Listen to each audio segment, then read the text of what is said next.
नमस्कार, जय हिंद साथियों। देश में सेना रैली भर्ती परीक्षा का इंतजार कर रहे युवा या वायुसेना में ज्वाइनिंग या रिजल्ट का इंतजार कर रहे युवा, साथ साथ Indian air force, Indian navy, Indian army में भर्ती का इंतजार कर रहे युवा लगातार अब हाल ही में मुंबई में आयोजित हुई एक बड़ी मीटिंग जो भारत में थिएटर कमांड के फ्यूचर प्लान को लेकर कंडक्ट की गई थी, उससे कहीं ना कहीं इसको जोड़ रहे हैं। जी हाँ साथियों, अभी हाल ही में 24 और 25 फरवरी को मुंबई में नौसेना के तत्वाधान में तीनों सेनाओं के साथ भारतीय सेना, भारतीय वायुसेना, भारतीय नौसेनाओं ने तीनों ने कंडक्ट करके एक मीटिंग जो है वो कंबाइंड तरीके से कंडक्ट की। और उस मीटिंग में भारतीय जो फ्यूचर प्लान है भारतीय सेनाओं के तीनों सेनाओं को साथ लाने का जो प्रारूप है उसके ऊपर कहीं ना कहीं विचार किया गया। लेकिन सबसे पहले साथियों, इस थिएटर कमांड का क्या आपकी सेना भर्तियों, वायुसेना भर्तियों या नौसेना भर्तियों के ऊपर किसी न किसी प्रकार का इफेक्ट है या नहीं है, मैं इस वीडियो के माध्यम से आपको बताऊंगा। यहाँ जो हमारी एडी आर्मी पॉइंट फैमिली है, जो ये चैनल्स है, इसके ऊपर इंडियन एयरफोर्स के भी हमारे बहुत सारे साथी हैं, वो लगातार मुझे मैसेज करते हैं कि आप इनरोलमेंट के बारे में, रिजल्ट के बारे में हमें अपडेट दीजिए। साथियों, मैंने हर एक वीडियो में आपको बताया कि इंडियन एयरफोर्स की इनरोलमेंट को लेकर 26 फरवरी को अपडेट आने वाली थी। बिल्कुल वैसा ही हुआ। आपने देखा, आप मुझे कमेंट सेक्शन के माध्यम से बता दीजिए क्या मेरी बात सटीक निकली या नहीं निकली।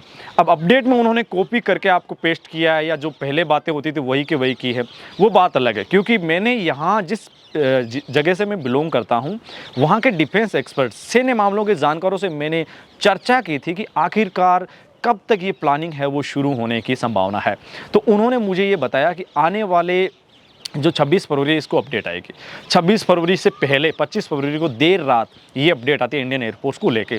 तो कहीं ना कहीं उनका जो सुझाव था, उन्होंने जो मुझे डिटेल्स दी, जो अपडेट दी, वो कहीं ना कहीं सटीक और सही निकली। और मैं हमेशा आपको कहता हूं कि विश्लेषण और सही जानकारी के बाद में किसी भी प्रकार की जानकारी आपके साथ साझा करता हूं। यहाँ मुख्य पॉइंट है कि क्या थिएटर कमांड का जो प्रारूप है, जो फ्यूचर प्लान है, वो क्या आपकी भर्तियों में कोई बड़ा रोल निभा रहा है।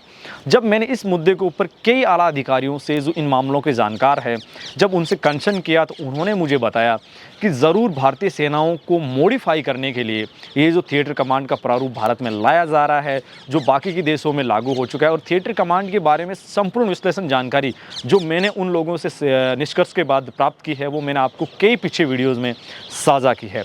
भर्तियों में इसका इफेक्ट बताया जा रहा है कि बिल्कुल इसका इफेक्ट पड़ेगा। कई साथी यहाँ पूछ लेते हैं कि क्या पोस्टें कम होगी, तो मुझे ये भी सुनने में मिला है कि अगर थिएटर कमांड लागू होती है, अगर इन फ्यूचर ये प्लान लागू होता है, तो जरूर आपके पोस्टों में भी कहीं ना कहीं गिरावट देखने को मिल सकती है। ये मैं ऑफिशियली नहीं बता रहा हूँ, अनऑफिशियली तरीके से जो मैंने कंसर्न किया उसके बाद में ये जानकारी आपसे साझा कर रहा हूँ। अब बहुत सारे साथी बोलते हैं कि भर्तियों में डिले होने का कारण कहीं थिएटर कमांड तो नहीं है। जब इस मामले के बारे में मैंने सामने कंसर्न किया उन लोगों से, तो उन्होंने मुझे बिल्कुल इसमें भी हामी भरी, कहा कि बिल्कुल 2022 में भारतीय, आपको पता है इंडियन गवर्नमेंट का प्लान था, जो इंडियन डिफेंस उसका प्लान था, मिनिस्ट्री ऑफ डिफेंस का प्लान था कि 2022 में एक थिएटर कमांड हिंदुस्तान में लागू कर दी जाएगी। तो आपको पता है ये तैयार हो जाएगी, जो साउथ में बनने की बातें चल रही है। तो कहीं ना कहीं बिल्कुल डिले इस वजह से भी हो सकता है कि कहीं ना कहीं ट्रेनिंग सेशन साथ शुरू हो जाए। यहाँ आपका फिर क्वेश्चन बन जाएगा कि क्या इस बार भारतीय सेना, वायुसेना, नौसेना की साथ ट्रेनिंग होगी।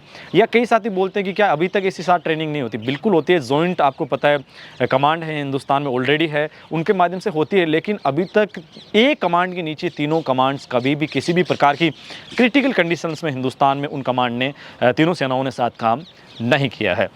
साथियों, इसके साथ साथ आपके एक क्वेश्चन था इंडियन नेवी वाले हमारे जो भाई है, कि आखिरकार इंडियन नेवी की जो मेरिट है 97 कोलेटर ऑफ मेरिट है, वो 97 जा रही है, उसका क्या वजह है।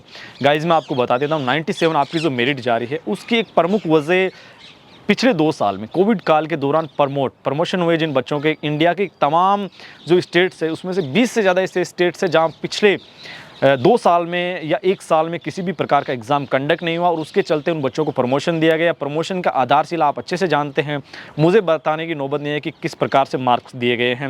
मैं इसके ऊपर किसी भी प्रकार का सवाल या निशान भी खड़ा नहीं कर रहा हूँ, लेकिन आपको पता है कि कहीं ना कहीं वो एक बड़ा रोल निभा रहा है। जबकि इस मामले में जब चर्चा की गई तो उन्होंने बोला कि आने वाली जो भर्तियाँ हैं उसमें नेवी की मेरिट को डाउन देखा जा सकता है। या फिर क्वेश्चन बन जाएगा कि क्या एयरफोर्स, आर्मी की तरह 50%, 60% का फॉर्मूला क्या वापस नेवी में लागू किया जाएगा। तो गाइज इसके ऊपर बताया जा रहा है कि अभी तक इसके ऊपर किसी भी प्रकार की बात बोलना आई थिंक गलत होगा। और ये भी है कि शायद ही ऐसा हो, क्योंकि इंडियन नेवी ने एक बार पहले लागू किया था, लेकिन आपको पता है कि वो प्रक्रिया उनकी काफ़ी एक तरीके से जटिल थी, तो उसकी वजह से आई थिंक इन्होंने वापस इस प्रोसीजर को फॉलो करते हुए जो मेरिट लिस्ट है उसको काफ़ी हाई किया गया था। इसके साथ साथ साथियों, थिएटर कमांड को लेकर मैं लगातार कई लोगों से इसके बारे में कंसर्न कर रहा हूँ। जो अपडेट वहाँ से मुझे मिलती है वो अपडेट मैं आपके साथ साझा करता हूँ अनऑफिशियली तरीके से, क्योंकि ये भारत का एक बहुत बड़ा प्रोग्राम है, डिफेंस से जुड़ा हुआ बहुत बड़ा प्रोग्राम है, और उस प्रोग्राम के बारे में मैं केवल एक समझ रख सकता हूं। निष्कर्ष निकालना, उस समझ के ऊपरी ऊपरी बिंदुओं को आपके साथ साझा करना मेरा एक कर्तव्य है, जो मैं फॉलो करने का प्रयास करता हूं। तो साथियों, थिएटर कमांड के अलावा आपके एग्जाम रिलेटिव और भी जो भी मुद्दे हैं, मुझे कमेंट सेक्शन, इंस्टाग्राम हैंडल या मेल के माध्यम से अवगत करवाया करो, ताकि आपके जो मुद्दे हैं वो मैं हमेशा आगे भेजने का प्रयास करता हूं, वहां से सटीक जानकारी लेकर आप तक पहुंचाने का वापस कोशिश में लगा रहता हूं। साथियों, आप देख रहे थे एडी आर्मी पॉइंट, अपने मेजबान धनेश को दीजिए इजाजत। वीडियो के अंत तक बने रहने के लिए आपका दिल से शुक्रिया। मिलेंगे अगली वीडियो के साथ। जय हिंद, जय भारत।